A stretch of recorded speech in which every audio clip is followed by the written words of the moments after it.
আমার নাম কাইফা। আমার স্বামী আমাকে বিয়ে করার আগে আরও একটি বিয়ে করেছিল, কিন্তু আমার স্বামীর প্রথম স্ত্রী কিছুদিন পর নিজ থেকে আত্মহত্যা করে মারা গিয়েছিল। কিন্তু কেন মারা গিয়েছিল তা আমি জানা নেই।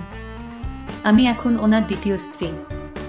আমার স্বামীর বাড়িতে গিয়ে আমার স্বামীর প্রথম স্ত্রী কেন মারা গিয়েছিল তা জানার জন্য আমি বেকুল হয়ে যাই। কিন্তু স্বামীর বাড়িতে যাওয়ার কিছুদিন পর আমার সাথে ঠিক একই ঘটনা ঘটল। তখন আমার মরা ছাড়া কোনো উপায় ছিল না। বাকি ঘটনাটা গল্পতেই বলি। কি প্রকাণ্ড একটা বাড়ি, চারদিকে খুব উঁচু করে প্রাচীর দেয়া, লোহার নিশ্চিদ্র গেট, চারপাশে কোনো আলো নেই, সব মিলিয়ে বন্দিখানা বলা চলে। এই বাড়িটাই জিহাদের। কাইফা ভয়ে ঢোক গিলে। কিভাবে এখানে থাকবে সে, বাবা মা, দাদি, নীলু বাবা আর মোজাম্মেলকে ছেড়ে? বাড়িতে ঢোকার পর একজন বয়স্ক পুরুষ আর একজন কম বয়সী মেয়েকে দেখতে পেল ওরা। দুজনই সবুজ পাড়ের সাদা শাড়ি পরে আছে, হাতে মোমদানি।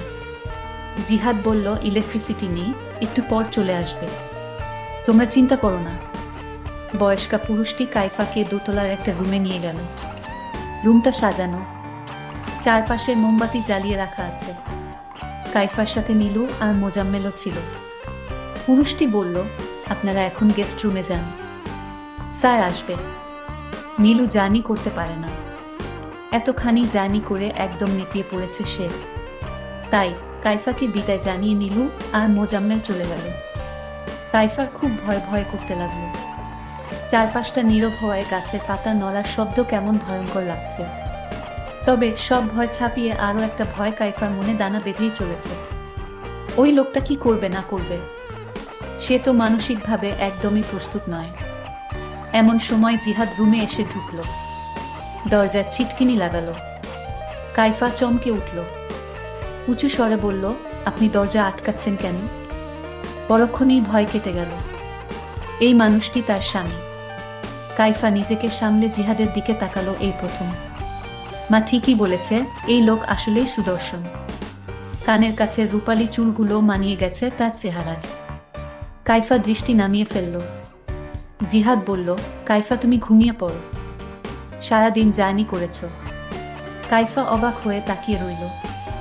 জিহাদ আরও কিছু বলতে যাচ্ছিল, হঠাৎ দেয়ালের দিকে তাকিয়ে চুপ করে গেল। কাইফা দেখল পলকেই জিহাদের চেহারা কেমন হিংস্র হয়ে উঠেছে, রাগে কাঁপছে সে।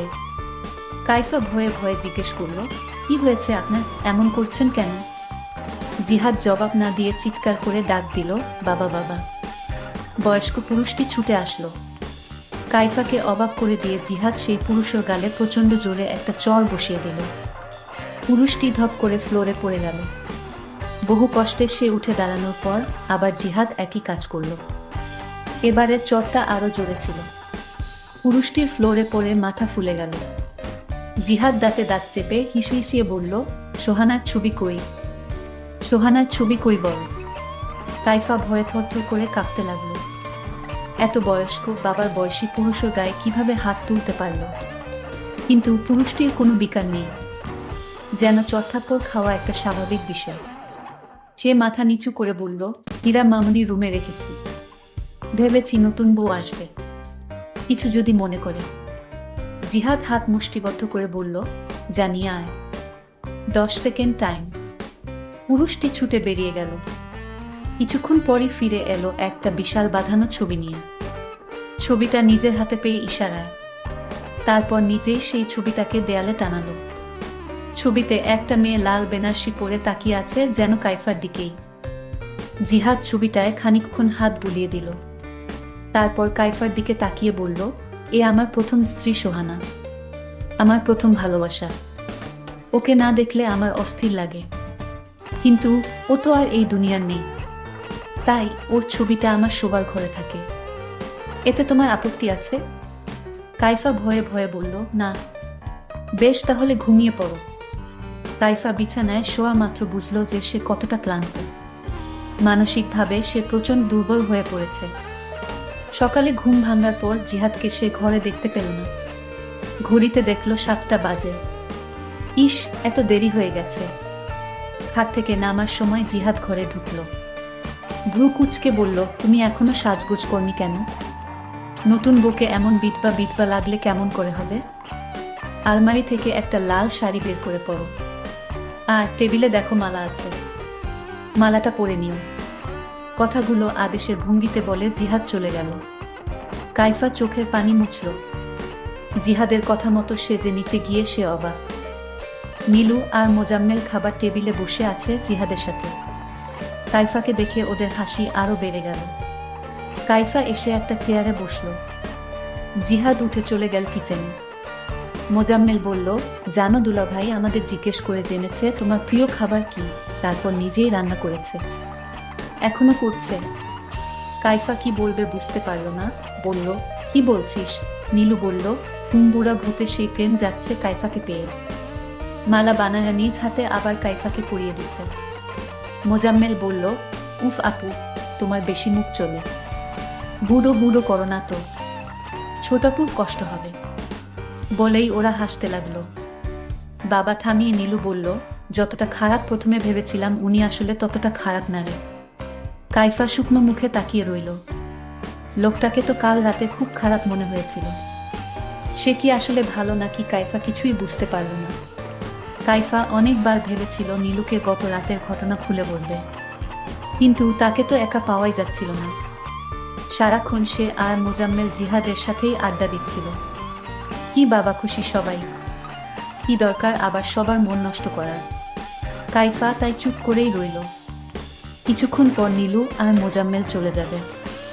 নীলু আমার ছোট বোন আর মোজাম্মেল হলো আমার ছোট ভাই। তারা বলল আজ চলে যাবে। মোজাম্মেলের কলেজ খোলা। কাইফা তবুও বলল, আরেকটা দিন থেকে যেতে। জিহাদ হেসে বলল, যেতে চায় আটকাচ্ছ কেন? যখন মন চাইবে তখনই গাড়ি পাঠিয়ে ওদের নিয়ে আসব। চোখের পানি মুছে কাইফা ওদেরকে বিদায় দিল। জিহাদও অফিসে চলে গেল। একবার কাইফার দিকে তাকালো না। কাইফা একা একা কি করবে ভেবে পেল না। সে বাবা নামের পরিচারিকাটির কাছে গেল। বলল, কাল রাতে উনি যে কাজটা করেছে সেটার জন্য আমি আপনার কাছে দুঃখিত বাবা। মানে আমার শ্বশুর। বাবা চুপ করে রইল। কাইফা আরো কিছুক্ষণ গল্প করার চেষ্টা করল, কিন্তু বাবা বলল, বোমা এ বাড়িতে মালিক শ্রেণীর কারো সাথে অকারণে কথা বলা নিষেধ। এতে মালিকদের অপমান হয়। জিহাদ জানলে খুব রাগ করবেন। কাইফা অবাক হয়ে তাকিয়ে রইল। এত বড় বাড়িতে একা একা সে করবেটা কি? কোনো কাজও তো নেই। কাইফা দোতলায় উঠে গেল। যাওয়ার সময় বাবা পিছন ডেকে বলল, বোমা চিলেকোঠার ঘরে যাওয়া জিহাদের নিষেধ আছে, ওখানে যাবেন না। বাকি সব চাইলে ঘুরে দেখতে পারেন। কাইফা বেডরুমে এসে বসে রইল। তার ডায়েরিটা বের করল। লিখল, মা, আমার অনেক ভয় করছে। আমি তো এখনো অনেক ছোট, এখনো মানুষের মধ্যে থাকা অন্য রূপ ধরতে শিখিনি। কে খারাপ কে ভালো বুঝিও না। কেন তুমি আমাকে এত দূরে সরিয়ে দিলে? আমার খুব মন চাইছে এসব কিছু ছেড়ে ছুড়ে তোমার কাছে চলে আসি। কাইফা লেখা বন্ধ করল। দেয়ালে থাকা সোহানার ছবির দিকে তাকিয়ে রইল। ছবিতে সোহানাকে খুব হাসি খুশি দেখাচ্ছে। কাইফার মনে হলো ছবিটির হাসির মধ্যে রয়েছে বিদ্রুপ। সে যেন বলছে, দেখেছিস আমার স্বামী এখনো আমাকেই ভালোবাসে। কাইফার হঠাৎ মনে পড়ল যে জিহাদ আর সোহানার তো একটা মেয়ে আছে। সে কি এই বাড়িতে থাকে না? মেয়েটার নাম সম্ভবত হীরা। গতরাতে বাবা বলেছিল। কাইফা হীরাকে খুঁজতে লাগল। দোতলার শেষ ঘরটার দরজা খোলা। কাইফা একটু উঁকি দিয়ে দেখল একটা 10-12 বছর বয়সী মেয়ের হাত পা বাঁধা। কম বয়সী কাজের মেয়েটি তাকে খাইয়ে দেওয়ার চেষ্টা করছে। হঠাৎ কাইফাকে দেখে কাজের মেয়েটি বিস্ফোরিত চোখে তাকালো। বলল, ম্যাডাম আপনি এখানে এসেছেন কেন? যান তাড়াতাড়ি। কাইফা বলল, তুমি বাচ্চা মেয়েটাকে বেঁধে রেখেছ কেন? বলেই কাইফা হীরার কাছে গেল। হীরা বলল, প্লিজ আপনি আমার বাঁধনগুলো একটু খুলে দিন। কাইফা হীরার দিকে তাকালো। গায়ের রং শ্যামলা, কি টানা টানা চোখ, কি অদ্ভুত মায়া চেহারা। কিন্তু জিহাদ বা সোহানা কারো সাথেই চেহারার মিল নেই। কাজের মেয়েটি বলল, প্লিজ বাঁধন খুলবেন না। কাইফা কোনো কথা শুনল না। বাঁধন খুলে দেওয়ার সাথে সাথে ঘটালো অদ্ভুত এক ঘটনা। মুহূর্তেই হীরা প্রচণ্ড হিংস্র হয়ে উঠল। চিৎকার করে বলল, শয়তান, লোভী। আমার মায়ের জায়গা কাউকে নিতে দেব না বলে আচমকা কাইফাকে চড় মেরে বসল। এগিয়ে এসে কাইফাকে ধাক্কা দিয়ে ফেলে দিল। কাজের মেয়েটি কোনো রকমে হীরাকে ধরে রাখল। কাইফা ভয়ে দৌড়ে নিজের রুমে এসে দরজা আটকে দিল। তার সারা শরীর কাঁপতে লাগলো। একটু পর দরজার কড়া নাড়ার শব্দ শুনে সে আরো শিউরে উঠল। কিন্তু ওপাশ থেকে আওয়াজ আসলো, ম্যাডাম, আমি কাজের মেয়ে শিখা, দরজা খুলুন। কাইফা দরজা খুলে শিখাকে জড়িয়ে ধরে কেঁদে ফেলল। শিখা বলল, ম্যাডাম, হীরা মামনির মা নেই তো, তাই ও আপনাকে সহ্য করতে পারছে না। এর জন্য ওকে বেঁধে রাখা হয়েছে, নয়তো ও আপনার সাথে বা আপনার আত্মীয়দের সাথে খারাপ ব্যবহার করত। আপনি দয়া করে স্যারকে কিছু বলবেন না, মেয়েটা বড়ই দুঃখী। শিখা নামক কাজের মেয়েটি এই বলে চলে গেল। কাইফা মনে মনে বলল, আমি নিজেও অনেক অনেক দুঃখী। রাতে জিহাদ ফিরার পর কাইফা সবটা বলে দিল। জিহাদ কাইফার মাথায় হাত রাখল, বলল, তুমি আমার স্ত্রী, তোমাকে অনেক পছন্দ করে আমি ঘরে তুলেছি, তোমাকে অপমান করার অধিকার কারণ নেই। এরপর শিখাকে ডাকলো জিহাদ, বলল, যাও হীরাকে নিয়ে এসো। শিখা কেঁপে কেঁপে বলল, স্যার মাফ করে দেন, বাচ্চা মানুষ। জিহাদ বলল, আরেকটা কথা বললে তোকে। হঠাৎ কাইফাও ভয়ে কাঁপতে লাগলো। বিচার দেয়াটা আসলেই উচিত হয়নি। শিখা হীরাকে নিয়ে রুমের দরজার কাছে দাঁড়ালো। জিহাদ ঝাঁঝালো কণ্ঠে জিজ্ঞেস করল, তুমি তোমার মায়ের গায়ে হাত তুলেছ, তোমাকে আমি ক্ষমা করব না হীরা। হীরা তার চেয়েও বেশি ঝাঁঝালো কণ্ঠে বলল, 2 দিন পর পর আপনি একটা করে রক্ষিতা ধরে নিয়ে এসে বলবেন এটা আমার মা, আর আপনি কি ভেবেছেন আপনাকে আমি ক্ষমা করব? জিহাদ দাঁতে দাঁত চেপে বলল, এই মেয়েকে 6 দিন কিছু খেতে দিবে না। শিখা কেঁদে ফেলল, বলল, স্যার, ও এমনিতেই 2 দিন ধরে কিছু খাচ্ছে না, প্লিজ স্যার। জিহাদ বলল, 6 দিন এর আগে এ বাড়ির কোনো খাবার যদি ওকে দিয়েছিস তাহলে তো জানিস আমার কথা অমান্য করলে কি হয়। শিখা হীরাকে নিয়ে চলে গেল। কাইফা কাঁদতে কাঁদতে বলল, বাচ্চা মেয়েটাকে মাফ করে দিন, আমার দোষ সব। জিহাদ কাইফাকে বলল, সতীনের মেয়ের জন্য এত মায়া দেখিও না, ওর ধারে কাছেও যদি তুমি গেছো তাহলে আমার থেকে খারাপ আর কেউ হবে না। কাইফা বলল, আপনি বলেছিলেন আমাকে সহজ হতে সময় দিবেন, তাহলে এখন কেন? জিহাদ বলল, অনেক সময় তোমাকে দিয়েছি, পুরো বাসর রাত আমি পাশের রুমে ছিলাম। হা হা হা করে হাসতে লাগলো। যথেষ্ট সময় দিয়েছি। কাইফা ভয়ে ফ্যাকাশে হয়ে গেল। জিহাদ বাতি নিভিয়ে বেশ কয়েকটা মোমবাতি জ্বালালো। সোহানার ছবির কাছে নিয়েও কয়েকটা মোমবাতি রাখলো। বলল, দেখো সোহানা, তোমাকে ছাড়াও আমি চলতে পারি। বলেই কিছুক্ষণ হাসলো। কাইফা ভয়ে ভয়ে তাকিয়ে রইল। এরপর জিহাদ বাবার মধ্যেই গা কাঁপিয়ে কেঁদে উঠল। কাঁদতে কাঁদতে রুম থেকে সোহানার ছবি নিয়ে বেরিয়ে গেল। কাইফা কি করবে বুঝতে পারল না। জিহাদের গলা শোনা যাচ্ছে, রাগ করে না সোহানা, কোনো রাগ না। কাইফা ভালো করেই বুঝতে পারছে এর মাথায় সমস্যা আছে, সে খুব বড় বিপদে ফেসে গেছে, এখান থেকে পালাতেই হবে। তারপর আমি যখন পালানোর জন্য তৈরি হলাম তখন আমার শ্বশুর আব্বা আমাকে বলল, বোমা, তুমি এভাবে পালিয়ে যেও না, জিহাদকে যদি তোমার ভয় লাগে তাহলে তুমি আমার রুমে থাকো, তাও তুমি পালিয়ে যেও না। শ্বশুরের কথা আমি কিছুতেই ফেলতে পারিনি, আর তাই শ্বশুরকে বললাম, আপনার ছেলের মাথায় কি কোনো সমস্যা আছে? শ্বশুর বলল, না, সমস্যা নেই, তবে তার প্রথম স্ত্রী মারা যাওয়ার পর থেকে মাঝে মাঝে এরকম হয়ে যায়। শ্বশুর অনয় বিনয় করে বলল, মা, তোমার যদি ভয় করে তাহলে তুমি আমার রুমে থাকো, একদিন পার হয়ে গেলেই দেখবে জিহাদ আগের মতো হয়ে গেছে, তোমার সাথে ভালো আচরণ করবে, তাকে ভালো হতে একটু সময় লাগবে, তোমার যত্ন পেলে সে তাড়াতাড়ি সুস্থ হয়ে উঠবে। তবে আমি মনে মনে চিন্তায় পড়ে গেলাম, সুর তার রুমে থাকতে কেন বলল, এর মধ্যেও কি রহস্য আছে? আরও তো অনেক রুম পড়ে আছে, ওই রুমে থাকার কথা না বলে শ্বশুর তার নিজের রুমে থাকার জন্য কেন বলল? ঠিক আছে, দেখি কি হয়। আমি শ্বশুরের রুমে আমার স্বামীর ভয়ে শুয়ে পড়লাম। আমার শ্বশুর নিচে পাটি বিছিয়ে শুয়ে পড়ল, আর আমি কাঠে শুয়ে পড়লাম, কিন্তু আমার চোখে কিছুতেই ঘুম আসতেছিল না। আমি ঘুমানোর চেষ্টা করলাম। হঠাৎ স্বামীর ডাক শুনতে পেলাম। স্বামী আমার নাম ধরে ডাকতে লাগলো, কাইফা, এই কাইফা, তুমি কোথায়? শুনছো না তোমায় আমি ডাকছি? কাইফা তার স্বামীর কথাগুলো শুনতে পেল। কিন্তু কোনো উত্তর দিল না। তারপর আমার স্বামী নিশ্চুপ হয়ে ঘুমিয়ে গেছে মনে হয়। আমার শ্বশুর ভেবেছিল আমি ঘুমিয়ে গেছি, তাই শ্বশুর ধীরে ধীরে পাটি থেকে উঠল। আমি লক্ষ্য করছিলাম সুর আব্বা কি করে। তখন শ্বশুর আব্বা দেখলাম আমাকে একটা ডাক দিল, বোমা। যখন আমার কোনো সাড়া পেল না, আবার ডাক দিল। যখন কোনো সাড়া পেল না, তখন চোখেশ থেকে একটা সাদা রুমাল বের করলো, আর সেই রুমালে কি যেন মিশ্রিত করলো। তারপর আমার মুখের উপর ছুঁড়ে মারল।